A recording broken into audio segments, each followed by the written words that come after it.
வணக்கம். மாலை முரசு செய்திகளை விரிவாக பார்ப்பதற்கு முன் தலைப்புச் செய்திகள்.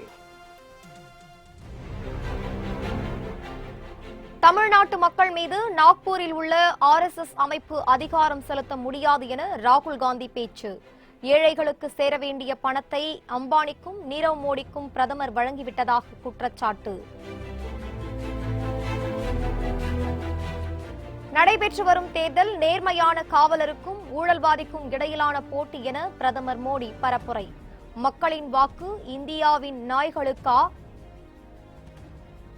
பாகிஸ்தானுக்கு வக்காலத்து வாங்குபவர்களுக்கா எனவும் கேள்வி.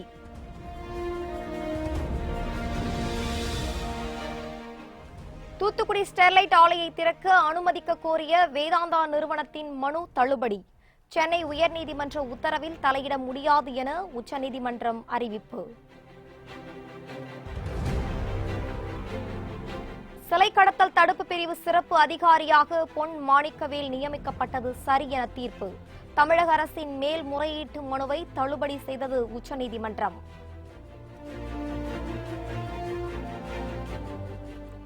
BSK கட்டுமான நிறுவனத்துக்கு சொந்தமான 11 இடங்களில் வருமான வரி அதிகாரிகள் சோதனை. கணக்கில் வராத பணத்தை பதுக்கி வைத்துள்ளதாக வந்த புகாரை அடுத்து அதிரடி நடவடிக்கை.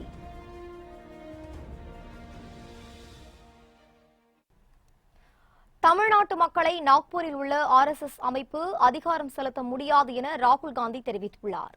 திமுக காங்கிரஸ் கூட்டணி கட்சி வேட்பாளர்களை ஆதரித்து ராகுல் காந்தி இரண்டாம் கட்டமாக தமிழகத்தில் தேர்தல் பிரச்சாரம் மேற்கொள்கிறார்.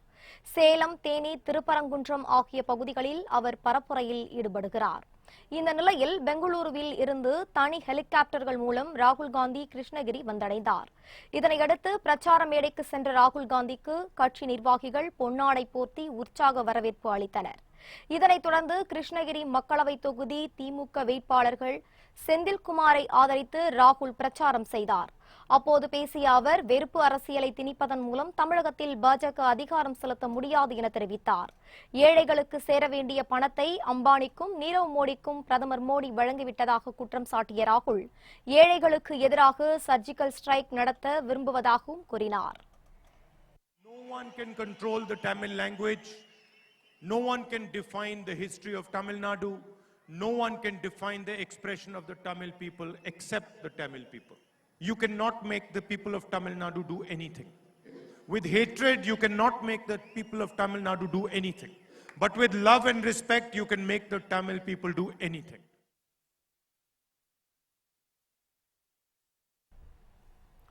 மக்களவைத் தேர்தல் நேர்மையான காவலருக்கும் ஊழல்வாதிக்கும் இடையிலான போட்டி என பிரதமர் நரேந்திர மோடி தெரிவித்துள்ளார். மகாராஷ்டிர மாநிலம் அகமது நகரில் பாஜக தேர்தல் பொதுக்கூட்டத்தில் பிரதமர் நரேந்திர மோடி பங்கேற்று உரையாற்றினார். அப்போது தீவிரவாதத்துக்கு எதிராக வலுவற்ற நிலைப்பாட்டை கொண்டிருக்கும் காங்கிரஸ் கட்சியை மக்கள் ஏற்றுக்கொள்ள மாட்டார்கள் என தெரிவித்தார். நாடு பாதுகாப்பாக இருந்தால்தான் நாட்டு மக்களின் எதிர்காலமும் பாதுகாப்பாக இருக்கும் என குறிப்பிட்டார்.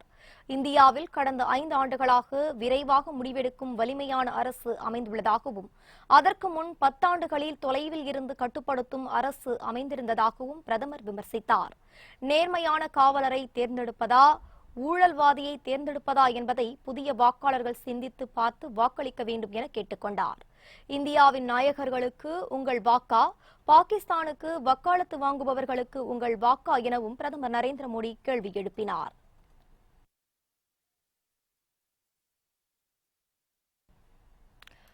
பராமரிப்பு பணிக்காக ஸ்டெர்லைட் ஆலையை திறக்க உத்தரவிட முடியாது என உச்சநீதிமன்றம் அதிரடியாக அறிவித்துள்ளது. தூத்துக்குடி ஸ்டெர்லைட் ஆலையை திறக்கும் விவகாரம் தொடர்பாக சென்னை உயர்நீதிமன்றத்தை அணுகுமாறு வேதாந்தா நிறுவனத்துக்கு உச்சநீதிமன்றம் உத்தரவிட்டது. இதனையடுத்து பராமரிப்பு பணிக்காக ஆலையை அனுமதிக்கும்படி சென்னை உயர்நீதிமன்றத்தில் வேதாந்தா தரப்பில் கோரிக்கை வைக்கப்பட்டது. அப்போது வாதிட்ட வைகோ ஸ்டெர்லைட் ஆலை திறந்தால் 10 லட்சம் பேர் பாதிக்கப்படுவார்கள் என தெரிவித்தார். இதனையடுத்து ஆலையின் கோரிக்கையை நிராகரித்த உயர்நீதிமன்றம் வழக்கை ஏப்ரல் 23ஆம் தேதிக்கு ஒத்திவைத்தது. இதனிடையே ஸ்டெர்லைட் ஆலையை பராமரிப்பு பணிக்காக தமிழக அரசு திறக்க உத்தரவிட வேண்டும் என உச்சநீதிமன்றத்தில் வேதாந்தா நிறுவனம் மேல்முறையீடு செய்தது. இந்த வழக்கு இன்று விசாரணைக்கு வந்தபோது சென்னை உயர்நீதிமன்ற உத்தரவில் தலையிட முடியாது என உச்சநீதிமன்ற நீதிபதிகள் கருத்து தெரிவித்தனர். மேலும் பராமரிப்பு பணிக்காக ஸ்டெர்லைட் ஆலைக்குள் செல்ல அனுமதிக்க முடியாது என கூறி வேதாந்தா நிறுவனத்தின் மனுவை தள்ளுபடி செய்து உச்சநீதிமன்றம் உத்தரவிட்டது.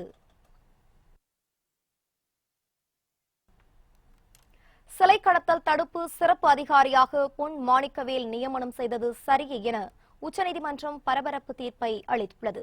பொன் மாணிக்கவேல் சிறப்பு அதிகாரியாக நியமிக்கப்பட்டதற்கு எதிராக தமிழக அரசு சார்பில் உச்சநீதிமன்றத்தில் மேல்முறையீடு செய்யப்பட்டது. இந்த விசாரணை நீதிபதிகள் அசோக் பூஷன், KM ஜோசப் ஆகியோர் அமர்வு முன்பு நடைபெற்றது. அப்போது பொன் மாணிக்கவேல் சரியான ஆய்வுகள் இல்லாமல் செயல்படுவதால் அவரது பணி நீட்டிப்பை எதிர்ப்பதாக தமிழக அரசின் தரப்பில் வாதிடப்பட்டது. சிலை கடத்தலில் பெரும் புள்ளிகளுக்கு தொடர்பு உள்ளதால் விசாரணையை முடக்கும் நோக்கில் தமிழக அரசு வழக்கு தொடர்ந்துள்ளதாக வழக்கறிஞர் யானை ராஜேந்திரன் வாதாடினார். இதனையடுத்து வழக்கின் தீர்ப்பை தேதி குறிப்பிடாமல் உச்சநீதிமன்றம் ஒத்திவைத்தது. இந்த நிலையில் பொன் மாணிக்கவேல் நியமனத்தை எதிர்த்து தொடரப்பட்ட மேல்முறையீட்டு வழக்கு இன்று உச்சநீதிமன்றத்தில் மீண்டும் விசாரணைக்கு வந்தபோது சிலை கடத்தல் தடுப்பு வழக்குகளை CBIக்கு மாற்றிய தமிழக அரசின் அரசாணையை ரத்து செய்து உத்தரவிட்டது. மேலும் சிலை கடத்தல் வழக்குகளை விசாரிக்க பொன் மாணிக்கவேலுக்கு தடையில்லை என்றும் சிலை கடத்தல் தடுப்பு பிரிவு அதிகாரியாக பொன் மாணிக்கவேலை நியமித்தது சரியே எனவும் உச்சநீதிமன்றம் பரபரப்பு தீர்ப்பு வழங்கியது.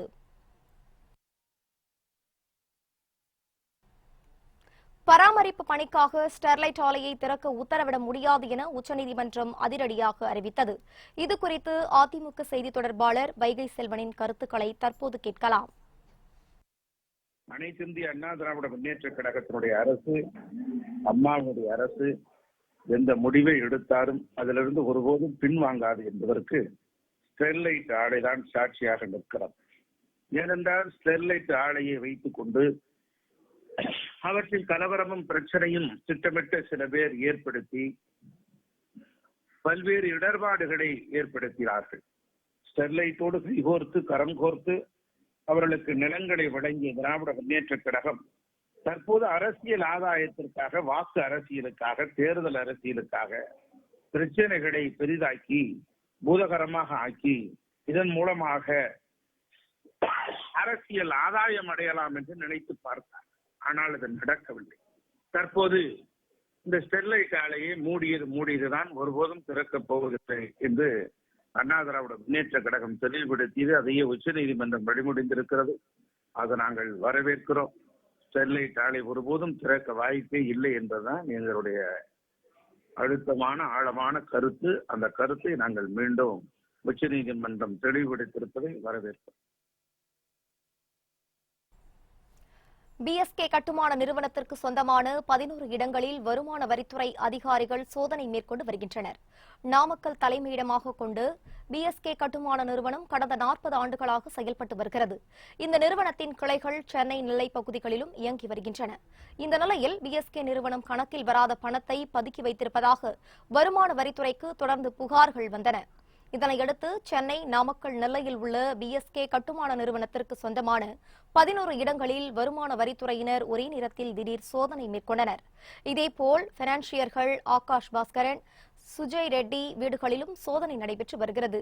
BSK நிறுவனம் தமிழ்நாடு சட்டமன்ற வைர விழா MGR நினைவிடம் முன்பு கட்டப்பட்டுள்ள இரட்டை இலை சின்னம் வடிவிலான நுழைவு வாயில், கலைவாணர் அரங்கம், திருச்சி அரசு மருத்துவமனை வளாகத்தில் உள்ள விபத்து மற்றும் உயிர்காக்கும் சிகிச்சை கட்டிடம் உள்ளிட்டவற்றை கட்டியுள்ளது குறிப்பிடத்தக்கது. இதேபோல் கோவையில் உள்ள ஜீரோ கிராவிட்டி போட்டோகிராபி நிறுவனத்திலும் கணக்கில் வராத பணம் குவித்து வைத்திருப்பதாக வந்த தகவலின் அடிப்படையில் அங்கும் வருமான வரித்துறை அதிகாரிகள் சோதனை நடத்தி வருகின்றனர். திமுகவால் தாரைவாக்கப்பட்ட தமிழக உரிமைகள் அனைத்தும் தேர்தலுக்கு பின் மத்திய அரசு ஆட்சி அமைந்தவுடன் மீட்டெடுக்கப்படும் என அமைச்சர் ஜெயக்குமார் தெரிவித்துள்ளார். சென்னையில் செய்தியாளர்களிடம் பேசிய அவர், மத்தியில் காங்கிரஸ் ஆட்சி இருந்தபோது தமிழகத்திற்கு ஒன்றும் செய்யவில்லை என குற்றம் சாட்டினர். தொடர்ந்து பேசிய அவர், கொள்கை வேறு, கூட்டணி வேறு என்றும் எங்களுடைய கொள்கையில் எந்த மாறுபாடும் இல்லை என தெரிவித்தார். தமிழ்நாட்டுடைய உரிமைகள் திமுக ஆட்சி காலத்திலே தாரை பார்க்கப்பட்டதெல்லாம், பல தாரை பார்க்கப்பட்ட உரிமைகள் எல்லாம் அனைத்து இந்திய அண்ணா திராவிட கழகம் மீட்டது. மாநிலத்துடைய உரிமைகள் முழுமையளவிற்கு திமுகவால் தாரை வார்க்கப்பட்டதெல்லாம் மீட்கப்படும். எனவே ஏற்கனவே மீட்கப்பட்ட உரிமைகளோடு பல உரிமைகள் நிச்சயமாக தேர்தலுக்கு பிறகு மத்தியிலே பாரத பிரதமர் தலைமையிலே ஆட்சி அமைந்து அதன் மூலம் தமிழ்நாட்டினுடைய உரிமைகள் திமுகவால் தாரை வார்க்கப்பட்டதெல்லாம் மீட்கப்படும் என்பதை தெரிவித்துக் கொள்கின்றேன். கடும் நிதி நெருக்கடியில் சிக்கி தவிக்கும் ஜெட் ஏர்வேஸ் நிறுவனம் வெளிநாட்டு விமான சேவைகளை முழுவதும் ரத்து செய்துள்ளது. ஜெட் ஏர்வேஸ் நிறுவனம் கடன் சுமையாலும் நிதி நெருக்கடியாலும் தத்தளித்து வருகிறது. அந்த நிறுவனத்தை தொடர்ந்து நடத்துவதற்காக அதன் தலைவர் நரேஷ் கோயல் தன்னுடைய 26 விழுக்காடு பங்குகளை விட்டுத் தருவதாக கூறி வங்கிகளிடம் 1500 கோடி ரூபாய் கடன் கேட்டிருந்தார். முதலில் கடன் தருவதாக கூறிவிட்டு இப்போது கடன் வழங்க வங்கிகள் மறுத்துவிட்டன. இதனால் விமானத்தின் இயக்க செலவுக்கு கூட தேவையான பணமின்றி கடும் நெருக்கடியில் ஜெட் ஏர்வேஸ் நிறுவனம் சிக்கியுள்ளது. இந்நிலையில் வெளிநாட்டு விமான சேவைகள் அனைத்தையும் ரத்து செய்துள்ளது. Chennai Paris, Delhi Amsterdam, Toronto Delhi, Kathmandu, Delhi Singapore உள்ளிட்ட பல்வேறு தடங்களில் செல்வதற்கான முன்பதிவு ஏப்ரல் 26ஆம் தேதி வரை நிறுத்தி வைக்கப்பட்டுள்ளது. மும்பை, கொல்கத்தா, குவாஹாத்தி, டேராடூன், குவாஹாத்தி வழித்தடங்களில் இன்று இயக்கப்பட இருந்த விமானங்களும் ரத்து செய்யப்பட்டுள்ளன. ஏற்கனவே முன்பதிவு செய்த பயணிகளுக்கு கட்டணத் தொகை திருப்பி அளிக்கப்படும் என ஜெட் ஏர்வேஸ் நிறுவனம் தெரிவித்துள்ளது. ஜெட் ஏர்வேஸ் நிறுவனம் விமான சேவைகளை ரத்து செய்துள்ளதால் பயணிகளுக்கு ஏற்பட்டுள்ள இடையூறை குறைப்பதற்கு நடவடிக்கை எடுத்துள்ளதாக விமான போக்குவரத்து அமைச்சர் சுரேஷ் பிரபு தெரிவித்துள்ளார். அமைச்சர் சுரேஷ் பிரபு ட்விட்டரில் வெளியிட்டுள்ள செய்தியில், ஜெட் ஏர்வேஸின் நிதி நெருக்கடியை தீர்ப்பதற்கு தேவையான நடவடிக்கை எடுக்குமாறு விமான போக்குவரத்து அமைச்சகத்தின் செயலாளருக்கு தான் அறிவுறுத்தியுள்ளதாக குறிப்பிட்டுள்ளார். ஏராளமான விமான சேவைகள் ரத்து செய்யப்பட்டுள்ள நிலையில் பயணிகளின் இடையூறுகளை குறைப்பதற்கும் பயணிகளின் பாதுகாப்பை உறுதி செய்வதற்கும் தேவையான நடவடிக்கைகளை எடுக்குமாறும் அவர் கேட்டுக் கொண்டுள்ளார்.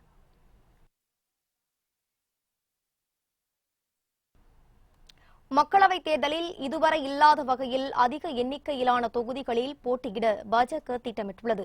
பாஜக 1999 மக்களவைத் தேர்தலில் 339 தொகுதிகளிலும் 2004ஆம் ஆண்டு நடைபெற்ற தேர்தலில் 364 இடங்களிலும் போட்டியிட்டது. அதன்பின் 2009 நாடாளுமன்ற தேர்தலில் 433 தொகுதிகளில் போட்டியிட்டது. 2014ஆம் ஆண்டு தேர்தலில் 428 தொகுதிகளில் போட்டியிட்டு ஆட்சியை கைப்பற்றியது. இந்த முறை இதுவரை இல்லாத வகையில் அதிக எண்ணிக்கையிலான தொகுதிகளில் போட்டியிட தீர்மானிக்கப்பட்டுள்ளது. இதுவரை 408 மக்களவை தொகுதிகளுக்கு வேட்பாளர் பட்டியலை வெளியிட்டுள்ளது. இது கடந்த முறை போட்டியிட்டதை விட 20 தொகுதிகள் குறைவாகும். இந்நிலையில் குறைந்தது மேலும் 30 தொகுதிகளுக்கான வேட்பாளர்களை அறிவிப்பது பற்றி கட்சி மேலிடம் ஆலோசித்து வருவதாக மூத்த தலைவர் ஒருவர் தெரிவித்துள்ளார். டெல்லி, பஞ்சாப், ஹரியானா மாநிலங்களில் முழுமையாகவும், உத்தரப்பிரதேசம், மத்திய பிரதேசம் மாநிலங்களில் பல தொகுதிகளுக்கும் பாஜக வேட்பாளர் பட்டியல் இன்னும் அறிவிக்கப்படாமல் உள்ளது. ஜம்மு காஷ்மீரின் பூஞ்ச் மாவட்டத்தில் பாகிஸ்தான் ராணுவம் அத்துமீறி துப்பாக்கிகள், பீரங்கிகளால் தாக்குதல் நடத்தியுள்ளது. ஜம்மு காஷ்மீரின் பூஞ்ச் மாவட்டத்தில் சௌஜியான் பிரிவில் எல்லை கட்டுப்பாட்டு கோட்டு பகுதியில் பாகிஸ்தான் படையினர் பீரங்கிகளால் குண்டு வீசியும் துப்பாக்கிச்சூடு நடத்தியும் அத்துமீறி தாக்குதல் நடத்தியுள்ளனர். இதனையடுத்து இந்திய ராணுவத்தினரும் பதிலுக்கு துப்பாக்கிச்சூடு நடத்தினர். இந்திய படையினர் பாகிஸ்தான் ஆயுத கிடங்கை தாக்கி அழித்ததாகவும் பெரும் சேதம் விளைவித்ததாகவும் தகவல் வெளியாகியுள்ளது. இலங்கையிலிருந்து சென்னைக்கு கடத்தி வரப்பட்ட 40 லட்சம் ரூபாய் மதிப்புள்ள தங்கத்தை சுங்கத்துறை அதிகாரிகள் பறிமுதல் செய்தனர். இலங்கையில் இருந்து சென்னைக்கு விமானத்தில் வந்த பயணிகளிடம் சுங்கத்துறை அதிகாரிகள் சோதனை மேற்கொண்டனர். அப்போது 4 பயணிகள் உள்ளாடைக்குள் தங்கத்தை மறைத்து வைத்தது எடுத்து வந்தது தெரியவந்தது. இதையடுத்து 40 லட்சம் ரூபாய் மதிப்புள்ள 1.2 கிலோ தங்கத்தை பறிமுதல் செய்த சுங்கத்துறை அதிகாரிகள் அவர்களை கைது செய்து விசாரணை மேற்கொண்டு வருகின்றனர். தேர்தல் பத்திரங்கள் மூலம் நிதி பெற்ற விவரங்களை தேர்தல் ஆணையத்திடம் அளிக்குமாறு அரசியல் கட்சிகளுக்கு உச்சநீதிமன்றம் உத்தரவிட்டுள்ளது. தேர்தல் பத்திரங்கள் மூலம் அரசியல் கட்சிகள் நிதி திரட்டுவதற்கு தடை விதிக்க வேண்டும் அல்லது நன்கொடையாளர்கள் விவரங்களை பொதுமக்களுக்கு வெளியிட உத்தரவிட வேண்டும் என கோரி உச்சநீதிமன்றத்தில் ஒரு பொதுநல மனு தாக்கல் செய்யப்பட்டது. இந்த மனுவை விசாரித்து தலைமை நீதிபதி ரஞ்சன் கோகாய் தலைமையிலான அமர்வு இதுகுறித்து பதிலளிக்க மத்திய அரசுக்கு உத்தரவிட்டிருந்தது. அரசின் தலைமை வழக்கறிஞர் வேணுகோபால் அளித்த பதிலில் நன்கொடையாளர் விவரங்களை வெளியிட கோருவது நடைமுறைக்கு ஒவ்வாத செயல் எனவும் இதனால் நன்கொடையாளர்கள் பாதிக்கப்படுவார்கள் எனவும் தெரிவித்தார். இந்த வழக்கில் இன்று இடைக்கால உத்தரவை நீதிபதிகள் பிறப்பித்தனர். அதில் தேர்தல் பத்திரங்கள் மூலம் யார் யாரிடம் இருந்து எவ்வளவு தொகை நன்கொடையாக பெறப்பட்டது என்கின்ற விவரத்தை அரசியல் அரசியல் கட்சிகள் தேர்தல் ஆணையத்திடம் மே 30ஆம் தேதிக்குள் மூடிய உரையிலிட்டு வழங்க வேண்டும் என குறிப்பிட்டுள்ளனர். 2017-2018 நிதியாண்டில் மொத்தம் 215 கோடி ரூபாய்க்கு தேர்தல் பத்திரங்கள் வெளியிடப்பட்ட நிலையில் அதில் 210 கோடி ரூபாயை பாஜக மட்டும் பெற்றிருப்பது குறிப்பிடத்தக்கது. காங்கிரஸ் கட்சி தேர்தல் பத்திரங்கள் மூலம் 5 கோடி ரூபாய் நன்கொடை பெற்றுள்ளது. திமுக மாவட்ட செயலாளர்கள் ஒவ்வொருவரின் வீட்டிலும் ரெய்டு நடத்தினால் 2Gயில் கொள்ளையடித்த பணத்தை கைப்பற்றலாம் என விஜயகாந்த் மகன் விஜய பிரபாகரன் தேர்தல் பிரச்சாரம் செய்தார். விருதுநகர் மக்களவைத் தொகுதியில் அதிமுக கூட்டணியில் உள்ள தேமுதிக சார்பில் அழகர்சாமி போட்டியிடுகிறார். அவருக்கு வாக்குகள் சேகரிக்கும் வகையில் விஜயகாந்த் மகன் விஜய பிரபாகரன் தேர்தல் பிரச்சாரத்தில் ஈடுபட்டார். அப்போது பேசிய அவர், திமுக குடும்ப லாபத்திற்காக காங்கிரஸ் கட்சியினரின் காலில் விழுந்து கிடப்பது வெட்கமாக இல்லையா என கேள்வி எழுப்பினார். முறைகள் தேவையில்லாம நம்மள சீர்ந்தாரு. என்ன ஆச்சுன்னு உங்களுக்கே தெரியும். கொத்து கொத்தா பண மூட்டை, ஏதோ அரிசி மூட்டை, பருப்பு மூட்டை, சக்கரை மூட்டை, வீட்டுல இருக்கிற மாதிரி பண மூட்டை. 10 வருஷம் அவங்க ஆட்சியில இல்ல, இருந்தாலும் எவ்வளவு காசு வச்சிருக்காங்க நீங்க சிந்திக்கணும். இப்போ தெரியுதா 2G 1.5 லட்சம் கோடி சம்பாதிச்ச 2G காசெல்லாம் எங்க இருக்குன்னு இப்ப புரியுதா? மொத்த திமுக வேட்பாளர் மாவட்ட செயலாளர் அவங்க வீட்டை போய் தேடினாலே போதும், அவ்வளவு காசு வச்சிருக்காங்க இவங்க. அதனால நீங்க எல்லாருமே சிந்திக்கணும். முன்னதாக சிவகாசியில் உரையாற்றிய அவர், தங்களது தாத்தா பாட்டிக்கு சிவகாசிதான் பூர்வீகமாகும் என்றும் மதுரையின் மைந்தன் விஜயகாந்த் என்றும் குறிப்பிட்டார். மத்தியில் மோடியும் மாநிலத்தில் எடப்பாடி பழனிசாமி ஆட்சியும் இருந்தால்தான் மக்களின் பிரச்சினைகள் தீர்த்து வைக்கப்படும் என விஜய பிரபாகரன் மேலும் குறிப்பிட்டார். மதுராந்தகத்தில் அதிமுக வேட்பாளரை ஆதரித்து பாமக நிறுவனர் டாக்டர் ராமதாஸ் பிரச்சாரத்தில் ஈடுபட்டார். காஞ்சிபுரம் நாடாளுமன்ற வேட்பாளராக அதிமுகவை சேர்ந்த மரகதம் குமரவேல் போட்டியிடுகிறார். இவரை ஆதரித்து பாமக நிறுவனர் டாக்டர் ராமதாஸ் தேர்தல் பரப்புரை மேற்கொண்டார். அப்போது பேசிய அவர், அரசு ஊழியர்கள் மற்றும் ஆசிரியர்கள் கூட்டமைப்பான ஜாக்டோ ஜியோ ஊழியர்கள், நியாய விலை கடை ஊழியர்கள், சர்க்கரை ஆலை ஊழியர்கள் மற்றும் சத்துணவு ஊழியர்களின் கோரிக்கைகள் அனைத்தும் தேர்தலுக்கு பிறகு நிறைவேற்றப்படும் என தெரிவித்தார். இந்த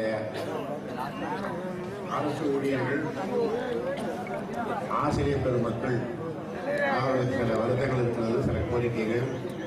இந்த தேர்தலுக்கு பிறகு நிச்சயமாக அவருடைய குறைகள் நீக்கப்படும். அதே மாதிரி கூட்டுறவு நியாய விலை கடைகள் பணியாளர்கள், சர்க்கரை ஆலை பணியாளர்கள், சத்துணவு பணியாளர்கள், இவர்களுடைய கோரிக்கைகளும் நிறைவேற்றப்படும் என்பதை இந்த நேரத்தில் சொல்ல கடமைப்பட்டது.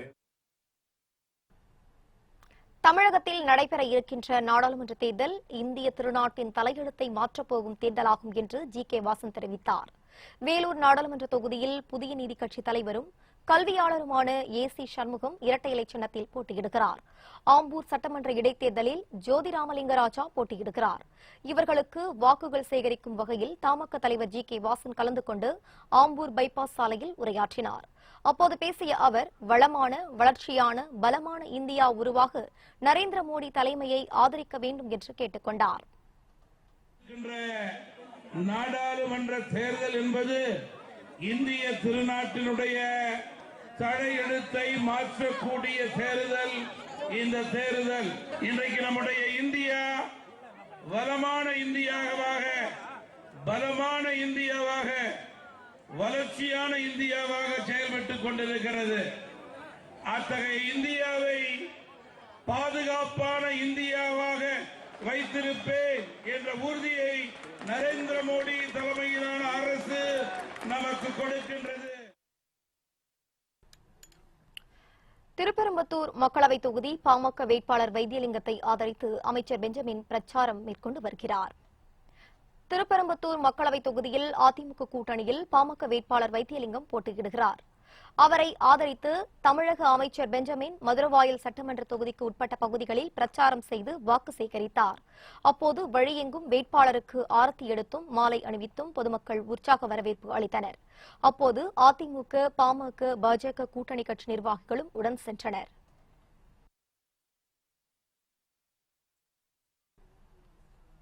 கேரள மாநிலம் குமுளி அருகே உள்ள தேக்கடியில் நடைபெறும் மலர் கண்காட்சியை ஏராளமான சுற்றுலா பயணிகள் கண்டுகளித்து வருகின்றனர்.